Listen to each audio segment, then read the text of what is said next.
Good afternoon and welcome to today's Maniac talk.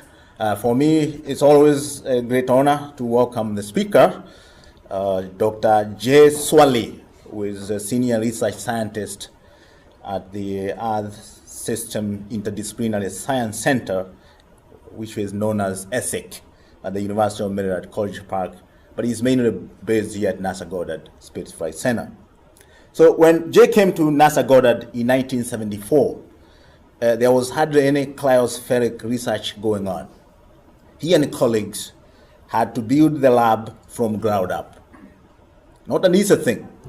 Thanks to their pioneering work on the use of the ocean radar altimetry to map ice sheet topography, they also developed a comprehensive map of sea ice freeboard and thickness, and discovered the melt acceleration effect on the flow of the polar ice sheets, such as the one on Greenland, and which of course became indicators of the health of the polar ice covers and served as the bellwether of the changing climate. Big deal. And also led to missions such as the ICESat, which was launched in 2003, which was the first NASA satellite mission for measuring ice sheet mass balance, cloud and aerosol heights, as well as land topography and vegetation characteristics. And of course, most of you remember last year they launched another ICESat 2, the next generation successor to the original ICESat satellite. And we even have a road actually named for ICESat. I know you all know where it is, which defines the east and the west campus. So ICESat is famous. And of course, thanks to some of the work that Jay and colleagues have done. Jay turned 80 years old last January. He is still writing papers on Arctic mass balance. And today he is here to talk about his own journey from a coal truck driver, from hot roder, poker player, to you know what, Please, ladies and gentlemen, help me welcome our speaker, Jay Zwally.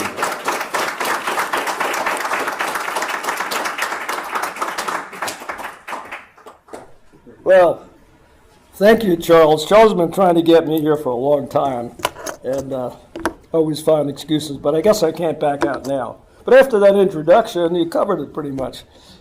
Anyhow, if you don't recognize the speaker, that's me at an earlier age. And I've always been puzzled about the use of the word maniac. So I looked up the definition for this, and it's kind of interesting. We know some scientists that are weirdos, I think, and anarchist, madman, lunatic. The adjectives weren't much better. Berserk, demonic, frenzied, rapish. So I thought maybe I was misspelling it, so I looked up manic. A lot of creative people are manic depressives, bipolar like Mozart. So maybe it meant bipolar depression. So I have a confession. Jay's bipolar, he works at both poles. I've been to the very Antarctic pole twice. I flew over the North Pole in a NASA airplane in a zero-G arc. And let's see, I have one more thing to say about sanity. Probably shouldn't tell this story, but when I was having trouble getting through my lie detector tests at the CIA and putting a bunch of scientists through lie detector tests, there's a lot of amusing stories. Turns out there's a very high correlation between intelligence and false positives. And after one of these things, I met with an adjudicator, and I said, okay, one of the things I lied about was I didn't tell you that I'm taking Prozac. So I got a call the next week, and we need to come in. You need to come in for a few days of testing. And I said, why? And she said, well, it's about the medication you told. So I arrived there, and it turned out to be a psychological test. It was 3 hours of testing, written exams, and believe me, when you start writing about yourself and what you think of relationships with family members, you could reveal a lot. So they probably could figure out. I mean, well, I shouldn't say this. Maybe there's some people in high government these days that they should be looking at. But anyhow, I came home and I told Joanne, I said, I've been declared sane by the CIA. And she said, I still don't believe it. So this is an outline of my time at Goddard.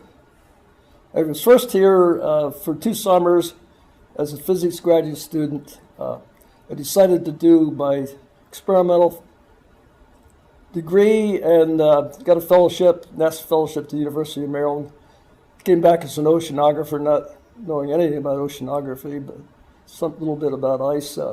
My only supervisory position was this for a short time, and these were the later positions, and this is what I am now. I came to Goddard to be a research scientist and not move up to management. I've been quite successful at that. One of the things I'm proud of with my involvement in missions, as Charles mentioned, the first was ICESat study, ICESat, and the early stage of ICESat 2. I'm one civil servant that worked at the center under every center director. From the beginning, I was here as a student, came back this time, so I've been under each one. These are the ones that I worked with, first at ICESat, ICESat, project scientist. Ed Weiler was particularly helpful. My management philosophy was always to support the people around me, working on projects and so forth, and push up against management, which caused some frictions one time. One time I saw Al Diaz at a cocktail party, and I said, you know, Al, I think if I don't tick off management every now and then, I'm not doing my job. And Al said, don't worry, Jay, there's plenty of evidence you're doing a good job. So, it's supposed to be about pathways, career. So these are some pointers. What you do in life, these will be themes that are touched on through there. What you do in life may be different from what you thought you wanted to do. Make the best of opportunities and create others. Sometimes big disappointments can lead you to better places. Be bold, look for challenges. Don't be too careful, take risks, but evaluate them as you go along. Be persistent, work hard, and remember it's the long haul that counts. So what kind of personality type am I? I have a PhD psychologist daughter-in-law who you might say goes a little crazy when she hears me talk about this. She doesn't believe this. But this has a lot, and you've probably been this. But this is my personality type. I mean, what it means is one exciting challenge after another, and I recommend this book, Type Talk, if you haven't seen it or been through this. It helps you understand your own personality and other people, why they basically think. These are some of the characteristics over here. Curious, challenging, outspoken, independent, clever, questioning, assertive. Some of those things got me in trouble along the way. So, it's now time to introduce the most important person in the Zwally family. She's right here this day, the very Joanne Zwally. She encouraged me to get my PhD. This was a little stretch. I wasn't much of a space scientist at the time when we got married. And she worked for 5 years while I was in graduate school, the Soil Conservation Survey. For a while, she knew more about glacial geology than I did. And she's a very accomplished interior designer. This is a story about a room that she did at the show house based upon inspiration by Vermeer paintings. She's very much into art history. So after she worked 5 years at Soil Conservation Survey, she came home and took care of her 2 kids then, and got really bored, got involved in community affairs, and so I want to do something. So she went back to school as an interior designer, and this is where she is. Now, she's still working. This is the Austin Healey Sprite we had when we got married. It was the first car she could see over the steering wheel. Had a gear shift. And this is her Just a couple of years ago, skiing. As she's gotten better, I've slowed down a little bit, and she's pretty tough. This is her out there in a snowstorm. So the rest of the Zwallys. Here's our son, Dr. Jay Zwally. Occasionally somebody goes over to the emergency room at the nearest emergency room, and they're shocked when Dr. Jay Zwally comes out to take care of them. He decided he wanted to be a doctor when he was in middle school, junior school, and he took that pathway right there. For a while, he wanted to be an orthopedic surgeon because he thought he was good at carpentry, and he didn't get into that, but he got into something much better. He went into internal medicine, started moonlighting as an emergency room doctor, and that's what he's really suited for. He's very analytical, likes to make quick decisions, take care of people to the point and pass them on. Every now and then somebody from Goddard goes over there, and maybe I said that right. This is his wife Amy and skiing. Skiing's a more important part of the family. These are our grandchildren. Mia's starting at the University of Maryland in the fall. She wants to be a scientist, a neurological science or biological sciences. She's the best Zwally student I've ever known. Anya's still trying to make up her mind what she wants to do. It's been a ski racing family. The kids, this is Hank running a gate. This is recently Anya and Mia in races in Pennsylvania. And they're avid fishermen. This is Jay. That's Jay. This is the fish. When he met his wife Amy, she said, "I'm a fly fisher." And he said, "Oh, yeah." Well, they went up to Canada for wilderness camping in Quetico National Park above Minnesota, and they came home, and that's when they fell in love. My other son is Kurt. This is his wife Liz, the PhD scientist at NIH at the Obama inaugural. He's had a very interesting career. He got his degree in political science, University of Massachusetts. Didn't get his act together to get into law school, and I said, "Why don't you do something fun for a year, like go out to Colorado skiing?" And he skied with the Chief Ski Patrol almost on a snowy day, and almost got into ski patrol. But he worked in a boot shop and got experience in that. Came back, he didn't know what he was going to do, and so I bought him Al Gore's book. Before that, I said, "Why don't you think about being an intern?" He said, "I'm not interested in politics." So I bought the book. He said, "That's what I want to do." He and his wife are skiers. And they worked with the Gore family. I worked as an intern with the Gore family during the campaign, and was there getting Al ready for the inauguration. He was down at Tennessee with the Gore family the night of the election, and so he had a career there, very successful. Got to meet the president as he was there. He'd write talking points for the president sometimes. He was in Katie McGinty's office. And his last position was Deputy Coordinator for International Programs for Climate and Energy Policy at the Department of Energy. He would have been in the transition team, but he got, what's the right word, kind of shafted by the Supreme Court, as did Al Gore, and so his career was sidetracked a little bit. And he's now, he had some positions at the Wildlife Federation and so forth, but he's now selling solar energy, designing solar systems. Still an environmentalist. Okay, quickly. The Zwally family, where'd they come from? I'll run through this pretty quickly. I've learned a lot about this recently. The Zwallens came from Guggisberg, Switzerland. They were Celtic. They'd migrated from Denmark in the 1500s down to northern Switzerland. Christian came over when he was 24 years old in 1935, and 8 years later he married a woman, 1735. Came over, yeah, Joanne, one of her jobs is to correct me every now and then. Anne was 13 when she came over, and 8 years later, they got married.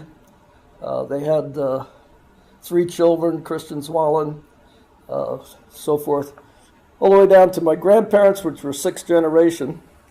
And they had left Switzerland in 1735. They were among 312 Switzers who left Bern in small ships, which had me kind of puzzled for a while. How do you get out of Switzerland in a ship?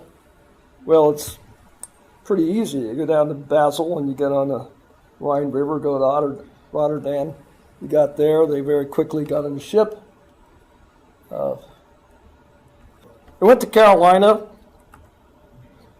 after 55 days. They didn't like it down there. I stayed for a couple of weeks. I went up to 45 of them, went up to the courthouse in 1735, checked in there, and went to Lebanon County and became farmers, settled in a log cabin. This is the family tree. Last a couple of weeks ago, Joanne and I went back there to the Zwally family cemetery and visited the tombstone. And what I didn't know was that Christian Zwally III came to the small farm down in Lancaster County where my grandparents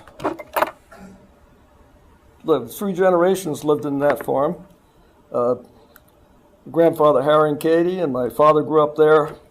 And then this is the down to our grandchildren, our 10th generation in this country. Quickly, this is the family farm. It's still here.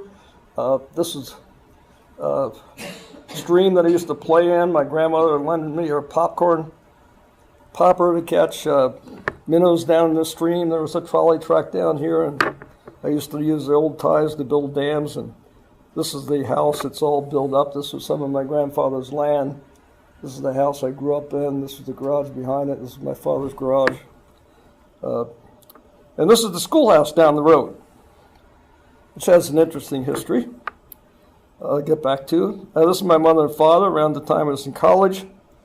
This was Faye, J, and K when we were young. This is my first truck, 1941. And my sister Faye was very accomplished. She was lived in Washington for 2 years, met more presidents, vice presidents than I did, and traveled to the Women's Conference in China. And this is the school that she went to for 5 years, just down the road from my grandparents, up the hill from my grandparents' house. I was going to start there. It's a one-room schoolhouse with 8 classes. One time my Uncle Walter jumped out this window over here when the teacher was going to paddle him. And when he jumped out, he looked back at the teacher and said, "Ma, your eyes are as big as a bullfrog." And then one of my other uncles ran out the front door, and they ran down the farm to home, and they got the gun. And my grandmother said, "Where are you going with that gun?" And they said, "We're going to get the teacher." Then she was a strong woman, obviously stopped them. This was the 3-room schoolhouse that I went to. My sister took me over there when I started school. I graduated high school then in 1956. And this is my first car. Why my dad ever let me have a car at that age, I don't know. But I have to tell you, I had a nickname with the Pennsylvania State Police. It was Little Innocence. And I never did anything really bad, but I was always somewhere else or close to it. And I'll tell you one story. One time, I talked one of my friends into racing. We drove down by the recreation center. The agreement was to go down, turn at the diner, we'd drive through the next town. He had his dad's 53 Chevy, and he talked him into racing. I said, when we get to the end of the town, we'd open up and see how fast these cars would go, probably about 70 miles an hour. Well, when we started at the end of the town, David was ahead and took off, and I looked in the back, and I saw a car coming up behind me. Well, it was the state police. They saw me driving by the diner and figured properly that I was up to no good. And so David takes off the road as fast as he could go, and the state police behind me thinking it's me. This is the car we had when we were married. This is the one I drive now. This actually goes 145 miles an hour. Not that I know that, except I read it on the internet. The guards had to laugh when I came through the gate because Joanne drives a gray one just like that. Now, this is my other vehicle. This is my Bobcat that I use in the backyard. This happened a few days before Thanksgiving, and the family really had a lot of fun laughing about Grandpa was driving his Bobcat into the pond, and Kurt told me he's going to buy me a life preserver to wear. So anyhow, I survived my years. Incidentally, one of the things I did in high school a lot was to play poker, and played poker through college, and then some years ago I got into card counting at the blackjack at the casino. Anyhow, I've been somewhat of a gambler. I learned to drive at an early age. When I was 13, my father would talk me into going to church on Sunday night. The deal was I could drive his 39 Buick home. And I learned to drive a coal truck at an early age, 16, 17 years old. I'd take the coal truck, go up to the 70 miles up the mountains, get a load of coal by myself. One time I came home, I used to stop at this diner and stop to play the pinball machine. Came out and it was freezing rain. And when I turned off the main highway onto the side road, the truck slipped a little bit in the ice. And eventually I made it home, and my dad was a nervous wreck when I got home. But I learned something about sliding, which actually was useful in my interpretation of some Greenland results. I couldn't play basketball, baseball, or whatever the other one was, football. So I was the best shot in the rifle team. This is my physics teacher, who really inspired me for physics, Mr. Brubaker. And I was the best shot in southeastern Pennsylvania. I had an unsuccessful application for a Navy ROTC scholarship. I think my high school principal figured out that I wasn't the kind of person to be a military officer, and he was absolutely right about that. I went to Drexel and had to take, they had requirement 2 years of Army ROTC. Well, at first I was pretty gung-ho about that, and cleaning my M1 rifle and wearing my old wool uniform and going out to the drill field. In the third quarter, I pledged to fraternity and had this captain at my course who didn't like me, and justifiably so. He gave me more demerits than I could possibly work off. Fortunately, I was on the rifle team, so the sergeant said one day, carry these targets over to the other building, I'll wipe off your demerits. And so that. Oh, one thing of particular interest for career development. I was a co-op student, and this really turned out to be quite valuable. I worked at Schick Shaver, working development of a battery shaver. Had a really good engineer who taught me a lot about taking notes. Came down here to Minneapolis Honeywell, worked over in Beltsville. Incidentally, I missed saying what I wanted to be when I was younger. First, I was a train engineer because I played with trains. And then I wanted to be a preacher. When I was 9 years old, I was a born-again Christian, and my parents' family was a plain church. I was born-again Christian in the Pentecostal church, same branch of the Pentecostal church as Sarah Palin. I was baptized in my neighbor's swimming pool when I was 9 or 10 years old, but by the time I was 13, 14, I'd kind of gotten over that, much to the disappointment of my father. Had an interesting time working at Vertol Division of Boeing when they were developing the Chinook helicopter and flight test instrumentation. But this was quite valuable for me because I decided I wanted something more challenging. So I talked about switching and was advised by this professor to take more math courses, finish engineering, apply to graduate school, and physics, which I did.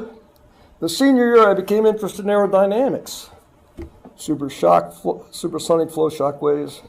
Actually wrote a report on ion propulsion for space. Sputnik was launched in '57, and I really was very interested in space, read some books about it.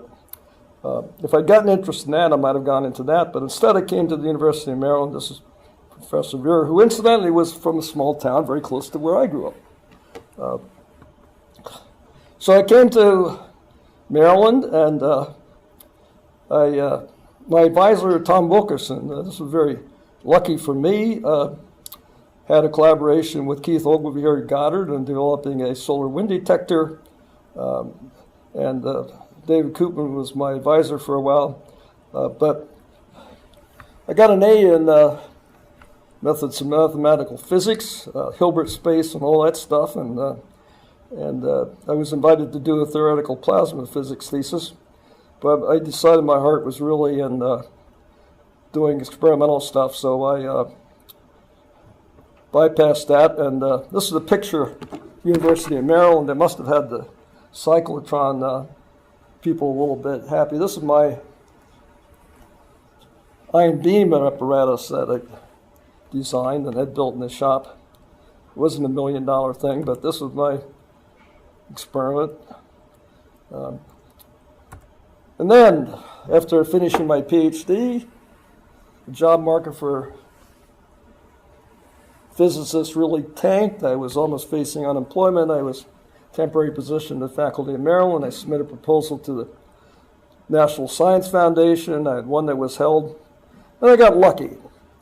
Lieutenant Colonel Joe Fletcher became the head of the Office of Polar Programs. He worked at Air Force Cambridge Laboratories. He's probably the first person that, I think he's very definitely the first person that set foot in the North Pole in a DC-3. And anyhow, so we called up Helmut Landsberg looking for somebody like this, and Fletcher called me. Fortunately, it was a snowy day, so he couldn't come out to talk to me because we talked on the telephone, and I didn't know much about what he was talking about, so I made these notes. Here are things about NASA I didn't know anything about. GARP experiment, upwelling. Came out to Goddard and the Maryland libraries, crammed for 2 days for an interview. Went down there and was offered a position. Now, this was a pretty big deal to be offered a position of program manager at a young age. But the director of the institute said I couldn't do it. I'd gone up to Pennsylvania for a 2-week vacation, the first one I was going to do, skiing and joining the kids. I got up there and I got a message from the director, I can't do it. So I was pretty upset about that, and the big saga began. An interesting thing was, Langdon Crane had been the program manager for atomic and molecular physics. And I met him up at a conference in our field at MIT just as he was coming down to Maryland. And I observed that he sat outside in his Bermuda shorts and didn't come in to hear many of the talks. And when he was going out to dinner at night, the senior scientist no longer wanted to go out to dinner with him. So he came to the University of Maryland. He got in big trouble. And the saga began, which included me actually visiting Steny Hoyer, who was chairman of the State Finance Committee at the time. I knew him from community affairs. Incidentally, we were very active in a changing neighborhood. I was elected president of the PTA when the school was 97% black. Anyhow, and then I started NSF. And an interesting thing was I was at a conference down in Chile about 10 years ago, and I'm sitting at the table. This is a snow and ice conference. I look across the table and I see Rolf Sinclair. So we introduced ourselves, and I said, well, I have to thank you, Rolf, for not funding my proposal, because I got into an interesting field. And after 2 weeks at home with a broken leg and a skiing accident, I started National Science Foundation. It was an interesting time at NSF. One of the things I show this because it's one of the things that happened at the time. The big attention in the science community was, when's the next ice age coming? These scientists came down. Fletcher set up this ad hoc panel. They concluded that it wasn't about to come, but the climate deniers always point to this. Oh, you scientists, you think an ice age was coming. This was very short-lived. So, started at NSF. In May, I was in the cast for 14 weeks, medical incompetence, walked without a cane. Fletcher asked me to take over the glaciology program and the ice core drilling program, which was really exciting to me because he got me into a science area. An interesting sidelight is that Walt Brown visited me with Charles Zwally, who later became the director of the of JPL. And Charles was it was his first trip to Washington to visit program managers, and they had this idea for doing solar interferometry from aircraft. So jumping ahead, and then one of the things I did for that was to put out 8 Lüneburg lenses on the ice cap. But we flew to to July and August was my first trip. But you can see me standing there favoring my left leg is off to the side. That was one that was still recovering. This was one of the original C-130s, still operated by the Air Force. It was old. They still had 6 left, and they used these to support the dive stations. They were underpowered. We had poor navigation. They had to have a chase plane while we were working on the ground. And made takeoff from the next site that we went to almost impossible. We got up there. There's new powder snow. The plane settled in. It would have been great for skiing. We drilled the core, and while we were drilling the core, the crew didn't unpack the Jayda bottles. So we fired the Jayda one time for takeoff, sitting all in the back of the airplane, and a loud noise, holding their ears, smoke coming through the cracks. We didn't get off. Then we had to put the Jayda bottles on. They hadn't thought of unpacking them. These are Jayda's rockets. There were 4 on each side of the airplane. And then they couldn't get one on to hang on the side of the airplane. And now I've been known as Mr. Fix-It. Kurt told me one time I'd buy a broken toaster for the challenge of fixing it. And so I'm on the outside of the airplane with a screwdriver getting this little flap to go down and folded front. There was a little thing that came down. And all the time I was thinking about an airplane that NSF had just crashed in the Antarctic on takeoff when the Jayda bottle came off and went through the propeller. It was supporting the French expedition. So I'll get back to that later if I have time. But anyhow, I talked to the engineers and the Navy people and said, oh, we fly these in Vietnam. They never come off. Now, this is interesting. Joanne and I went on our first trip to Europe, meaning this was a grand tour of leading glaciologists in Europe. We flew into Oslo. We took an overnight train. Went down and went up to Fernland, where Olav Warheim, his parents was from. This is actually where Walter Mondale was from. Olav Warheim and he were distant cousins. Great trip. Went to the meeting in Copenhagen with these names. Went on to Bern, visited Osher's group, were escorted by the driller Heinrich, who became a good friend, up to Eiger. Went to Scott Polar Research Institute, met those people, University of Brill. Had a nice tour around there. I had been assigned responsibility for the ice shelf drilling project. Now, I don't know how many of you know Bob Thomas. This has an interesting story. Bob Thomas had just finished his PhD in ice shelf work. And the librarian, and this is a story that Bob tells, said, you see that sinister-looking guy over there and with the black beard? He's in charge of the ice shelf project. You should go over and talk to him. You're not going to believe this, but Bob was too shy to talk to me. So I went home, and at NSF I had a high priority to support young investigators. This was sort of self-assigned. I started with risk, funded the geophysical project. It was just mainly a drilling project. I justified doing the survey over the whole ice sheet, but I realized there wasn't much glaciology. So I asked Rutherford to look for an ice shelf glaciologist. He supposedly found Bob Thomas. Well, after the Cambridge meeting, Thomas wrote a letter to send some of his papers, and so I said, hire him, sit down, write a proposal for 40K. And Doug McHale, who some of you know, is a graduate student of his. Oh, and I funded Terry Hughes' first proposal to the Deception Island. And I got logistics called me in one day, and they said, you know, Terry Hughes is trying to take a woman down in his field project? I said, yeah, so what? And so I approved that. It wasn't a big deal. Claire went down there and survived. And I didn't know her at the time, but funded Ian Willens as a graduate student and then as a postdoc to go to Europe and come back and get a position.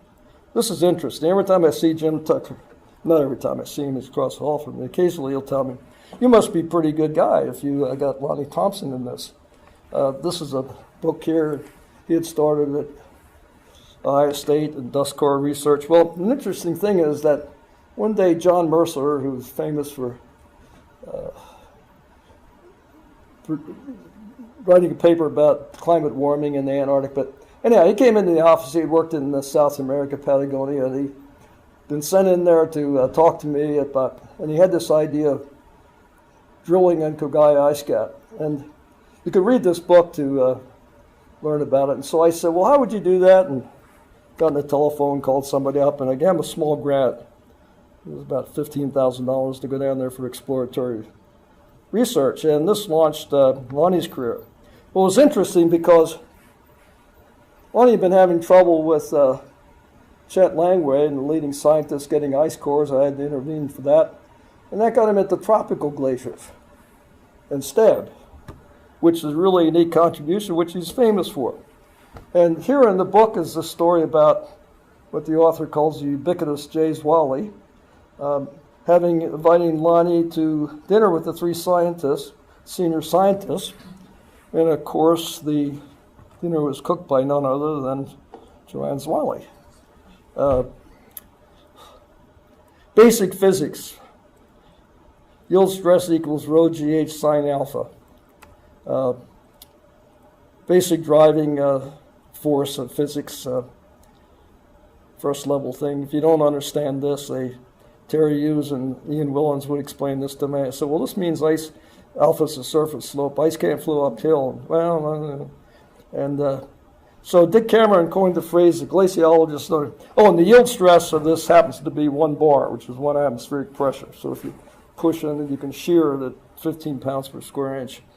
Just happens to be 1 bar. So the Cameron rule was this: glaciologist under stress can only go in 1 bar.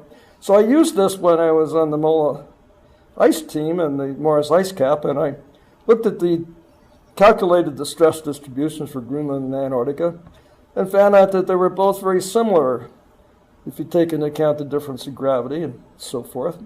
And they peaked around 0.5 bar.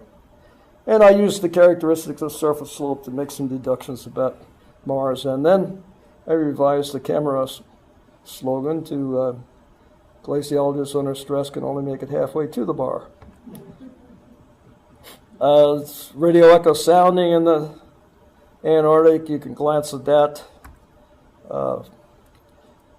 Key turning point was in 1974. There was a science meeting in Bern to which Claude Laurie was invited. Tensions had been arising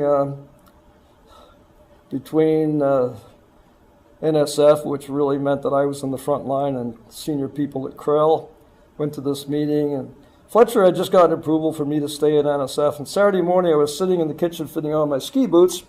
Beverly Luwak called me and had 2 jobs descriptions to hire me. Now, I really wanted to stay at NSF, but she wanted which one I was interested in. Well, the job description that Vince Solomons wrote was so interesting. So I went off to the Bern meeting, pretty confident about my future, and got into quite an escalation there with people, and I remember saying, "I don't need this stuff anymore." Claude Laurie invited me to come visit him in Grenoble, stayed at his house, had a very nice salad, which was like the dandelion salad my mother used to make, and he took me to a déjeuner, which is very French and noted for their French luncheons with Le Boutry. Explained their interest in abandoning the U.S.-supported traverse from Dome C. He wanted to start drilling, but he had a problem with his logistics peoples. And this is it. And NSF had a Jayda Bottle come off and go through the propeller. So when I was on the airplane in Greenland, I was thinking about this. So I went to logistics. I met with the logistics people, told them that NSF thought this was a good idea, and toured their underground garage with their track vehicles who were getting ready. So I came home and wrote a memo to Joe Fletcher recommending it, and left NASA and left NSF and came to NASA. Next thing I knew, Jayda Bottle, and this one went through the engine. Claude Laurie sent me this picture. Then they damaged 2 more aircraft, taxied one without using the Jayda until they broke the nose gear, and then another one. They're all Jayda-related accidents. So then they investigated, and they found out that this flap that I told you about was not strong enough, and they redesigned it. But the French newspaper said, what's the French connection? Why is the NSF supporting all these, crashing all these airplanes for the French? And little did they know it was the nice luncheon I had in Grenoble. This is a record of the ice core, 800 years that was eventually drilled at Dome C. This is the temperature record. It goes back in time here, comes over here, and this is the most 800,000 years. So anyhow, a lot of science coming out. So it came to Goddard. When the applications director, Norbert had approval for hiring 6 entry-level scientists. It was recommended by Bill Campbell. And so I came to Goddard. Shared an office with another GS-12 and one phone.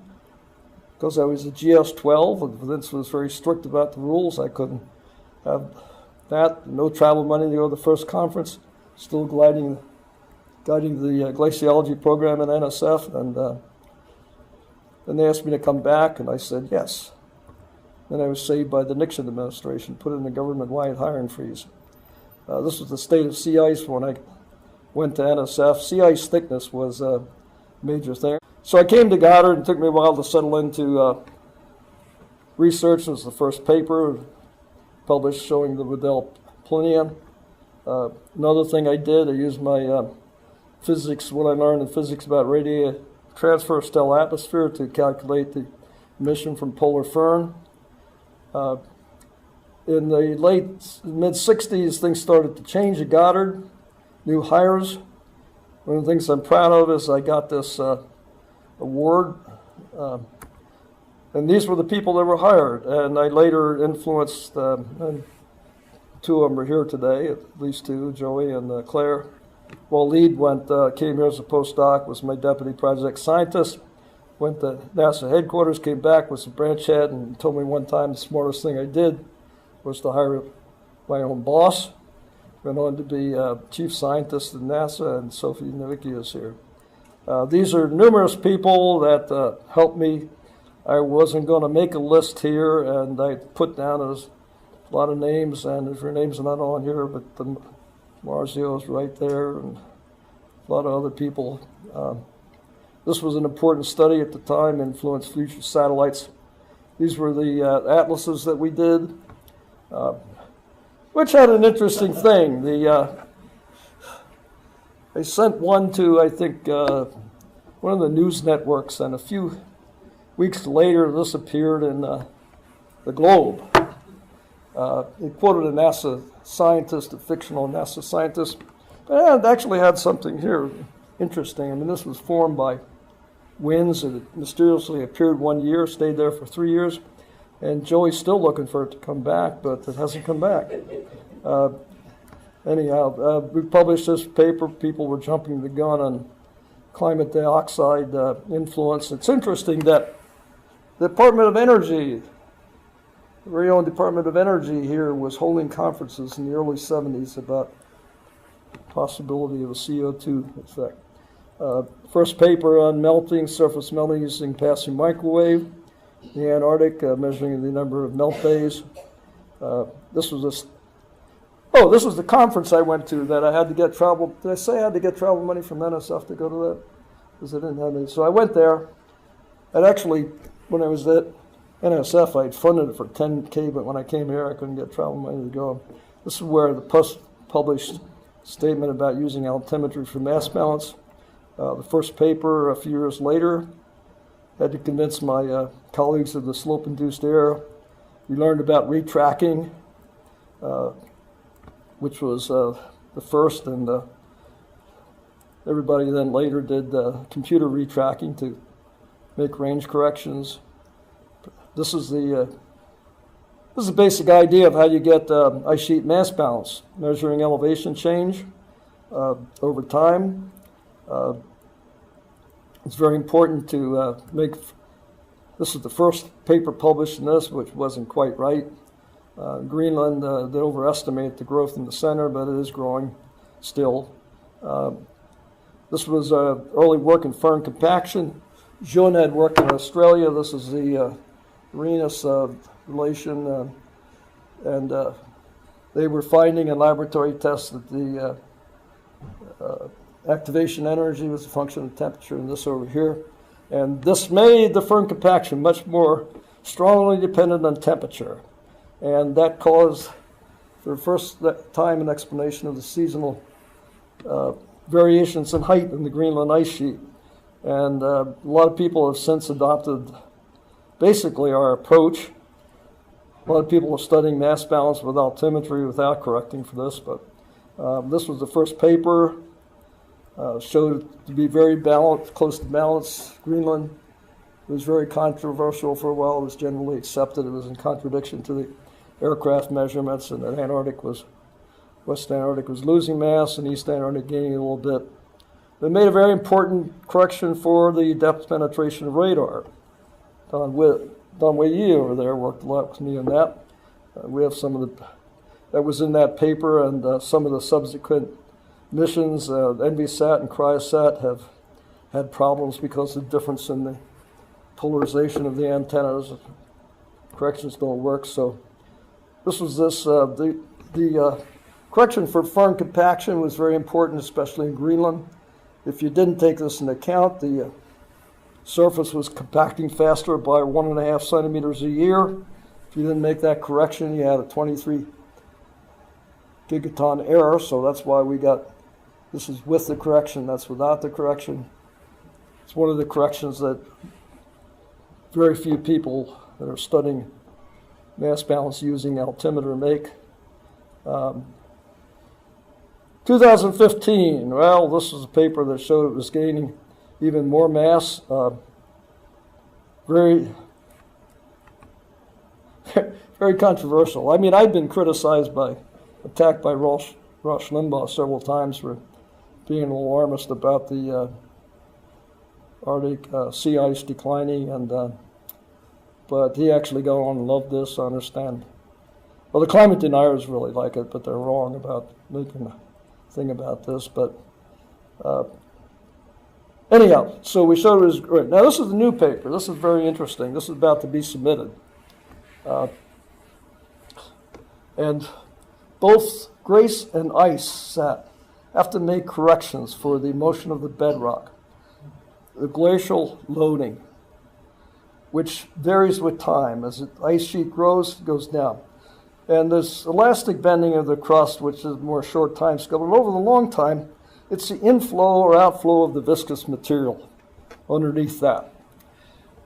And GRACE is sensitive to the mass that takes place, changes underneath there. Now, that's not a little one element like that of mass and volume. It's actually distributed, but they're both sensitive to the same change of material, one to the mass, the other to the volume. The ratio of that is the density. So we use the results of 3 dynamic Earth models that people use to make the corrections to GRACE and ICESat. Well, the correction for GRACE, because it turns out to be 5 times as large as the one for ICESat. And because there's a linear relationship between the two, it's very easy to calculate the adjustment. This is an example of using something very basic. I'm using very basic principle. I'm using the results of very complicated Earth dynamics models, leaders in the field. I'm taking their data output and doing an interpretation that nobody ever did before. And this allows us to get equality between and find out how much error there is in the bedrock. These Earth models are very good, state-of-the-art, but they are models dependent upon ice models for the ice history. And the state of art in getting these corrections now is such that we really need it to much greater precision. So we have this paper which actually hopefully will settle down some of the controversy in people's minds. But we make this adjustment so during the overlap period they're equal. Then this is the total mass change for Antarctica. So we make these equal. The correction for this is, again, 5 times as large as the one for ICESat. So we bring them into agreement for this time period. Then we extend it for GRACE. Well, there's significant changes that were taking place. The mass loss in West Antarctic doubled.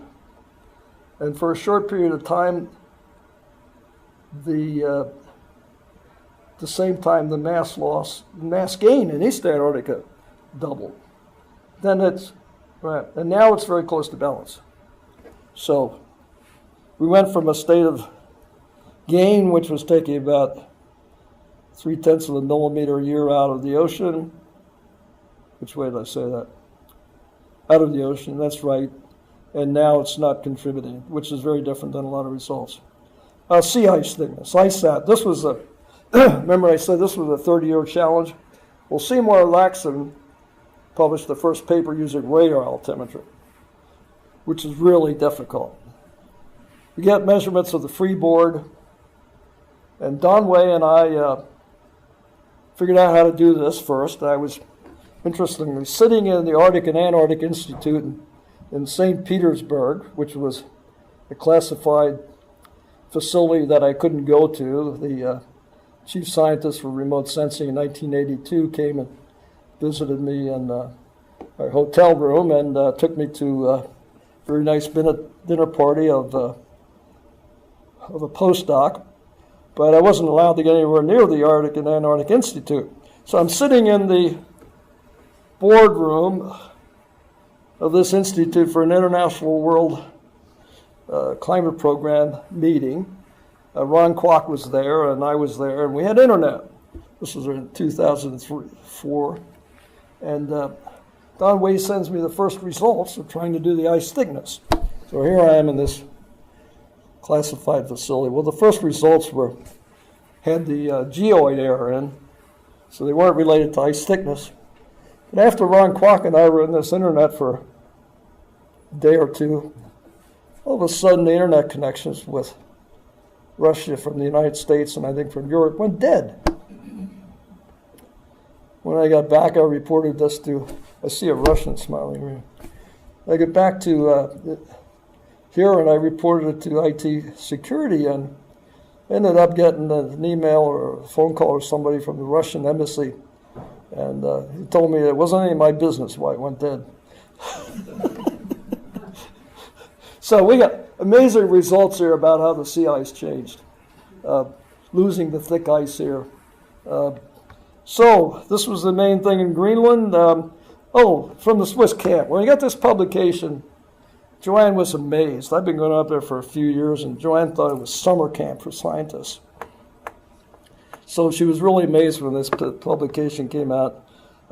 Jim Hansen latched onto this, and this is a very famous picture. This is Moulin with the water. It's not me there, but some other people. You go down one of these things, you go to the bottom. Well, what we showed was the water was going down to the bottom, spreading out and lubricating and speeding up.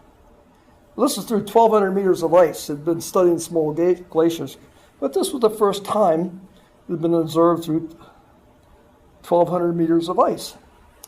And so this was the new result. Jim Hansen latched onto this, and he called me up time. He was publishing a paper, and he was going to mention this, and he was talking about being on a slippery slope to hell. And he wanted to know what I would think of that. And I said, well, Jim, I don't know. I said, you were crucified once before by the scientific community for jumping the gun and man-made warming. The paper's going to come out around Easter time, so it's about the right time of year. But I delete the word hell, which I don't think he did. But anyway, I got a lot of attention. There's been a whole lot of research. It's spawned tremendous research on glacial surface and subsurface hydrology. But one of the things we noticed, Jack Saber processed the data very carefully, and he noticed that when it was speeding up in the summertime, which is shown here, this won't explain it, but when it was speeding up in the summertime, And we were deducing that this was an increase in the basal slipping. The ice actually sort of went towards the outside of the curve. And John Nye wrote me a paper and said, which way did it go, outside or inside? And he had a paper that predicted it. But it was very simple. You know, you start slipping on the ice like the coal truck did, you go towards the outside of the turf. Basic physics principles are a strong guide for doing the science. You develop computer models. This was something that we observed. It may have been a compression of the ice. Swiss camp, we used to drive off the edge of the ice sheet, picked up stones for the sauna at Swiss camp. Down here, I stepped in a crevasse, small crevasse, when we were filming for Nova or somebody down there. We used to drive to the edge. Did I just say this, pick up stones for the sauna? Well, it got worse and worse, so we had to abandon these sites. It became difficult to get down here. This is a picture of me water skiing at the Swiss camp. Not actually, somebody's photoshopped. But this was only a few years ago, me water skiing up in Lake Harmony. This is a camp, it melted out, we rebuilt it. This was one of the times Jason Box drove it in the crevasse. Speaker Pelosi was up there. I was in, the helicopter landed, I was inside, I turned on the sauna to melt off the ice from the ladder that came in the thing, and it hadn't cooled down yet, so I was trying to cool this down because I didn't want Speaker Pelosi to burn her leg in the stove. So when I got out there, somebody introduced me and said, "Oh, Dr. Zwally, I've been reading about your work." And she introduced me to this ranking Republic, and I said, "Oh yeah, we're a bipartisan camp." And I thought, boy, not really. Then she told me we're also an interfaith group, but the interfaith people were back at Woolset, they couldn't come out of it. Well, I didn't say we were an interfaith camp, but we had a great opportunity. This is Speaker Pelosi, then Representative Markey. I think this is his wife. Me talking to them. Tremendous time to explain what NASA was doing in Greenland. They told me they had asked NASA before they went up there for something about what they've been doing in Greenland, and they didn't get any information from headquarters. They got it from NSF. So when they got home, we contacted the NASA headquarters. They were scrambling to find information, everything they could do. Edison Cooper was there at the same time. This is Anderson and Sled with me. And I'm famous for my sushi making at Swiss camp. Also lobsters have been written up in the Manchester Garden.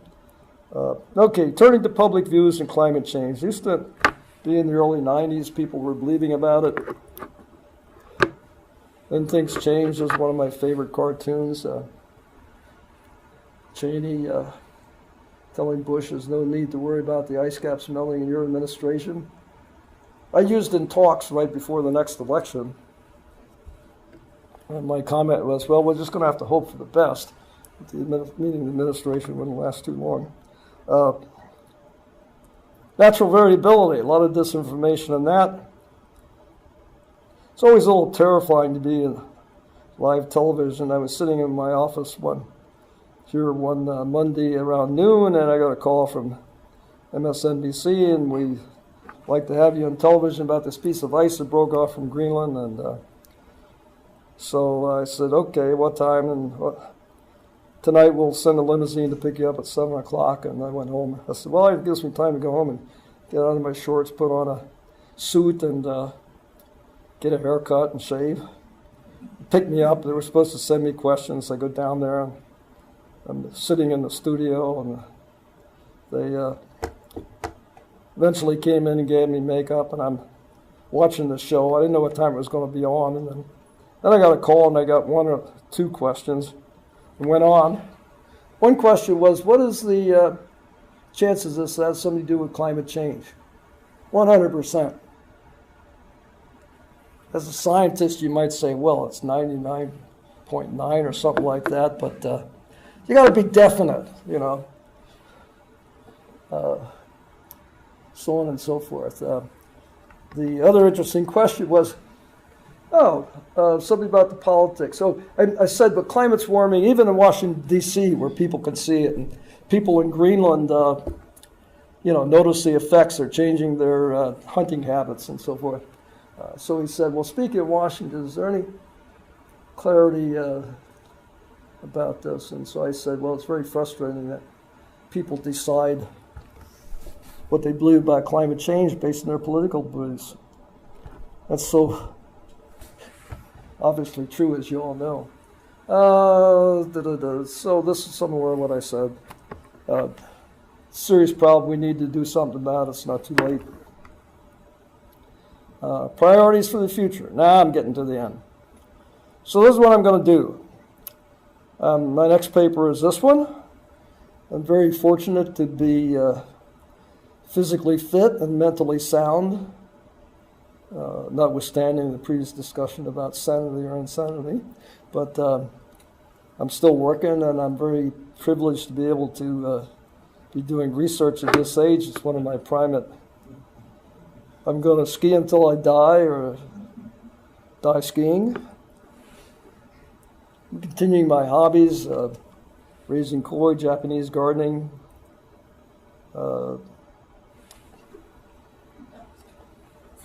Joanna's weren't laughing about this. I got a fortune cookie a couple months ago. It said, it's better to have a lot of unfinished projects than to have nothing to do. Maybe some exciting new challenges ahead, like skiing in Zwally Glacier in Antarctica. Obviously photoshopped.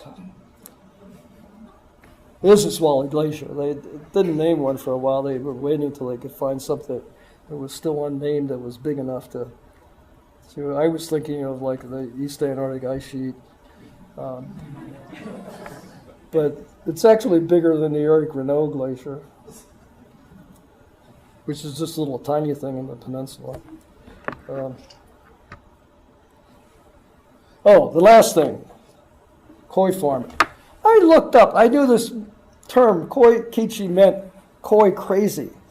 So last night, I guess it was, I looked it up to see whether this was actually a Japanese word. Well, this is what it says in the internet. It means somebody that buys too many koi, can't resist buying koi. Steve Palm has got some koi from me, so he's shaking his head yes. And so I'll let you decide whether I'm koi crazy or not. This is them swimming in a clockwise direction. A good question for you as a physicist. Why do my koi always swim in a clockwise direction? Take them to the other hemisphere. You got the idea, but since you ask, I'll and this is when they're a feeding frenzy. Now, I used to think that people that took dogs and cats to koi to shows, if they took a dog or cat to a koi show, that would be crazy. But and then I found that I would be taking koi to koi shows. So I guess I am koi kichi. And this is the highest prize I ever won. I came home and I said to Joanne, I got the Young Champion Award. She says, Jay, that's not for you, that's for the fish. The Japanese gardening. Built this. This is a little disrepair right now. Built this by my hand. Erected these telephone poles by myself, actually. So that's it. But Henning wants to know why the fish swim clockwise. It's not Coriolis force, as you might think. Actually, it's in the wrong direction in this hemisphere. So scientists study just about almost everything. So there's a paper online you can get about study of dolphins. And there is a slight preference of dolphins to swim the right way in the northern hemisphere and the other way in the southern hemisphere. That's not it. It has something to do with the Coriolis force, but it's a second thing. Fish swim against the currents. So it's easier to force water through their gills. So here they're swimming in a clockwise direction. So why is the current flowing this way? The reason is the water is pumped from the bottom, it comes in the top, so there's a downward circulation of water, which is just like atmospheric low pressure filling, which forces it counterclockwise, and the fish swim against the current. So with that little bit of physics, I'll say thank you, and then I don't know.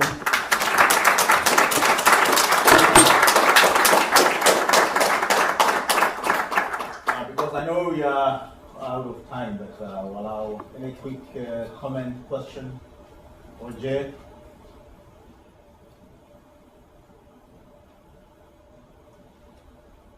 Okay. Steve. How many koi do you have?